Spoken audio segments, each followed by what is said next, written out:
Friends, आज मैं आप लोगों के साथ शेयर करूंगी बहुत ही टेस्टी, बहुत ही हेल्दी और बहुत ही आसान सी एक केक की रेसिपी। बहुत ही सिंपल है इसे बनाना। घर के बिल्कुल जो हमारे पास सामान रखे होते हैं उन्हीं से बनकर तैयार हो जाएगा। और इसकी रेसिपी इतनी आसान है कि आप इसे पहली बार में ही परफेक्ट बनाकर तैयार कर लेंगे। और हम इसे बिना ओवन के बनाएंगे, ना हम इसमें सूजी यूज़ करेंगे और ना ही मैदा और ना ही अंडा। तो चलिए शुरू करते हैं आज की टेस्टी रेसिपी। क्योंकि हम इसे बिना ओवन के बनाने वाले हैं तो हम इसे बनाएंगे कढ़ाई में। तो आप एक कोई पुरानी कढ़ाई ले लीजिएगा अपनी, उसमें रख देंगे इस तरीके से स्टैंड और ऊपर से इसको ढक कर रख देंगे और इसको मीडियम आंच पर 10 मिनट के लिए गर्म होने के लिए रख देंगे। ये स्टेप हमें सबसे पहले ही करके रखना है और उसके बाद बाकी काम करेंगे। तो चलिए बैटर बनाने की तैयारी करते हैं। तो बैटर में हम यहाँ पे ले लिया है मैंने आधा कप बूरा। यहाँ पे मैंने चीनी का यूज़ बिल्कुल भी नहीं किया है। हम यहाँ लेंगे आधा कप बूरा, साथ ही ले लेंगे आधा कप दही। दही हल्का सा खट्टा हो तो बहुत ही अच्छी बात है, अगर खट्टा ना हो तो आप नॉर्मल दही भी ले सकते हैं। साथ ही यहाँ पे ले लेंगे हम 1/4 कप के करीब यहाँ पे हमने लिया है देसी घी, जिसको पिघला के लिया है। नॉर्मल रूम टेम्परेचर पर है ये। आप अगर देसी घी नहीं डालना चाहते हैं तो कोई भी रिफाइंड ऑयल डाल लीजिएगा। ऐसा ऑयल डालना है जिसमें ज़्यादा स्मेल ना हो। सरसों का तेल नहीं डालना है हमें और ना ही नारियल का तेल डालना है। यहाँ पे हम कोई रिफाइंड ऑयल डाल लेंगे या ऑलिव ऑयल डाल लेंगे। तीनों चीज़ों को अच्छे से मिक्स कर लेना है। तब तक मिक्स करना है जब तक कि ये एकदम क्रीमी टेक्सचर में ना हो जाए, आपस में घुल मिल जाए, तब तक इसको मिक्स करते रहना है। तो ये देखिए अच्छे से मिक्स हो गया है। इसको रखते हैं हम साइड में और दूसरी तैयारी करते हैं। अभी हमें बैटर नहीं बनाना है। बैटर बनाने से पहले हमें एक तैयारी कर लेनी है। तो हमें करना है केक टिन को तैयार। तो यहाँ पर हमारा जो माइक्रोवेव वाला केक टिन होता है वो तो नहीं है मेरे पास। तो यहाँ पर मैंने सिंपल जो स्टील का हमारे पास टिफिन होता है वो ले लिया है इस तरीके से। नीचे से बॉटम उसका फ्लैट होना चाहिए। आपके पास इस तरीके की कोई फ्लैट भगोनी छोटी वाली हो वो भी ले सकते हैं। इसमें हम लगा लेंगे घी या तेल। अच्छे से चारों तरफ से घी या तेल को लगा लेना है और उसके बाद हम इसमें डाल देंगे आटा। तो जी हाँ, यहाँ हम बनाएंगे आटे से केक। तो यहाँ पर हम आटा ही भुरकेंगे।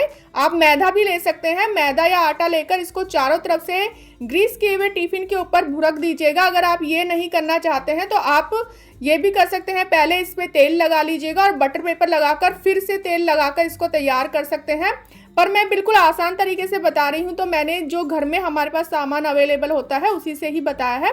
इसको तैयार करके रख देते हैं और अब हमने जो दही, घी और जो मिक्सचर बनाया है बूरे वाला, उसको एक बारी फिर से फेंट लेते हैं और हम ले लेंगे एक छन्नी। तो यहाँ पर हम डालेंगे 1 कप आटा। तो मेजरमेंट के लिए आप कोई अपनी कटोरी सेट कर लीजिएगा, उसी से ही सारी चीजों का आप मेजरमेंट ले सकते हैं। बट प्रॉपर अगर हमें केक बनाना होता है इस तरीके से मेजरमेंट वाले जो कप आते हैं वो आप खरीद सकते हैं, इससे प्रॉपर केक बनेगा। तो यहाँ पर हम यूज करेंगे बेकिंग पाउडर। तो मैं आपको दिखा रही हूँ, बेकिंग पाउडर और बेकिंग सोडा दोनों ही अलग चीजें होती हैं। इस तरीके से मार्केट में मिल जाते हैं बेकिंग पाउडर और बेकिंग सोडा के जो डिब्बियाँ होती हैं, 20-20 रुपए में आराम से मिल जाती हैं। तो यहाँ पर हम ले लेंगे 1 छोटा चम्मच बेकिंग पाउडर। जो 5 ml वाला जो चम्मच होता है हमारा, नॉर्मल जो मसाला दानी में आता है छोटा सा, वो वाला जो होता है 5 ml का होता है, वो ले लीजिएगा। और साथ ही यहाँ पर उसी का 1/4 हम डाल देंगे बेकिंग सोडा। यानी 1 छोटी चम्मच हमने डाला है बेकिंग पाउडर और 1 छोटी चम्मच का जो 1/4 भाग है उसको हमने डाला है इसमें बेकिंग सोडा। सबको अच्छे से छान लेंगे और छानने के बाद हम इसको अच्छे से मिक्स कर लेंगे। तो हमें इसे बिल्कुल स्लो प्रोसेस में मिक्स करना है, एकदम से फटाफट जल्दी जल्दी मिक्स नहीं करना है। अगर हम इसके अंदर जल्दी जल्दी मिक्स करेंगे तो इसके अंदर जो बबल्स बनेंगे वो ख़त्म हो जाएंगे। वो हमें इसको ख़त्म नहीं करने हैं। तो इसको एक बार अच्छे से मिक्स कर लीजिएगा। फिर हम यहाँ पे डालेंगे दूध। तो यहाँ पर दूध मैंने फ़िलहाल आधा कप लिया है। तो दूध का जो क्वांटिटी है वो आटे के उस पर डिपेंड करती है। कोई आटा मोटा होता है, कोई महीन होता है, तो उसके अकॉर्डिंग ही दूध लगता है। तो यहाँ पे मैंने पहले आधा कप दूध लिया है। देखते हैं कितना दूध लगेगा। यहाँ पर हम थोड़ा थोड़ा करके ही दूध डालेंगे। एकदम से ज़्यादा दूध नहीं डाल देना है क्योंकि हमें बैटर को पतला नहीं रखना है, थिक ही रखना है। बैटर की कंसिस्टेंसी ऐसी होगी जैसे हम गुलगुले बनाते हैं ना, मीठे वाले जो गुलगुले, उसी टाइप का हमारा बैटर रहेगा। तो यहाँ पे थोड़ा सा दूध और डालेंगे और थोड़ा थोड़ा करके इसको अच्छे से घोल लेंगे। और घोलने का जो प्रोसेस है वो एक ही डायरेक्शन में हमें धीरे धीरे मिक्स करना है। इसे आप उल्टी डायरेक्शन में मिक्स मत करिएगा, एक ही डायरेक्शन में इसे मिक्स कीजिएगा। तो यहाँ पर देखिए इसे अच्छे से मैंने मिक्स कर लिया है। अभी घोल हमारा गाढ़ा है तो हम विस्कर को हटा देते हैं और दूसरा स्पून ले लेते हैं इस तरीके का। आप जो लकड़ी वाला जो फ्लैट चमचा होता है वो ले लीजिएगा, या सिलिकॉन वाला जो होता है वो ले लीजिएगा। अब हमें क्या करना है, एक डायरेक्शन में घुमाना है, बीच में कट लगाना है। कट एंड फोल्ड वाला मेथड हमें इसमें यूज़ करना है। तो मिक्सचर थोड़ा गाढ़ा है, इसमें थोड़ा सा दूध और जाएगा। तो मैंने जो बैटर बनाया है उसमें दूध की क्वांटिटी आधे कप से थोड़ी सी कम लगी है, 1-2 चम्मच कम लगी है, यानी पूरा आधा कप नहीं लगा है। तो इस तरीके से आप बैटर को देख लीजिए। यहाँ पर हम डाल देंगे वनीला एसेंस, जो मैं पहले डालना भूल गई थी। तो अगर आपके पास वनीला एसेंस ना हो तो आप यहाँ पे आधा छोटा चम्मच इलायची का पाउडर डाल दीजिएगा, जो हरी इलायची होती है। अगर इलायची का पाउडर नहीं है तो 4 से 5 इलायचियों को बिल्कुल महीन कूट कर और फिर डाल दीजिएगा, उसका छिलका हटाकर। इस तरीके से अच्छे से मिक्स कर लीजिएगा। तो यहाँ पे देखिए बैटर हमारा बिल्कुल तैयार हो चुका है। अब हम इसको डाल देंगे जो हमने अपना केक टिन तैयार करके रखा है उसमें। तो बैटर बनाने के बाद हमें बैटर को बिल्कुल भी रेस्ट में नहीं छोड़ना है। और बैटर की कंसिस्टेंसी देख लीजिए, थोड़ी गाढ़ी होनी चाहिए। अगर आप बैटर की कंसिस्टेंसी थोड़ी पतली हुई तो आपका केक खराब हो सकता है। ये क्या होगा, एकदम से फूल जाएगा और फिर बाद में जाके बिल्कुल नीचे बैठ जाएगा, अंदर से स्पॉन्जी नहीं रहेगा। ऐसा लगेगा जैसे कि बिल्कुल अंदर से कच्चा कच्चा मैदा या आटा रह जाता है, वैसे ही। तो यहाँ पे देखिए बैटर की कंसिस्टेंसी थोड़ी गाढ़ी ही रखेंगे। मैंने केक टिन में डाल लिया है। डालने के बाद इसको इस तरीके से अच्छे से टैप टैप कर देंगे, यानी थपथपा देंगे, जिससे कि सारा बैटर जो है केक टिन में इवनली फैल जाए। ऊपर से यहाँ पर मैंने कुछ ड्राई फ्रूट्स डाले हैं, जिन्हें बारीक बारीक काट लिया था। आप चाहें तो टूटी फ्रूटी भी डाल सकते हैं, पर ड्राई फ्रूट्स घर में इजीली अवेलेबल हो जाते हैं तो वही डाल लिया। आप इसमें कोई भी अपनी मनपसंद के ड्राई फ्रूट्स डाल सकते हैं। मैंने काजू और बादाम डाले हैं। आप इसमें छोटे छोटे अखरोट डाल सकते हैं, खोपरा जो होता है नारियल का बुरादा वो डाल सकते हैं, काजू बादाम पिस्ता जो भी हो वो डाल सकते हैं।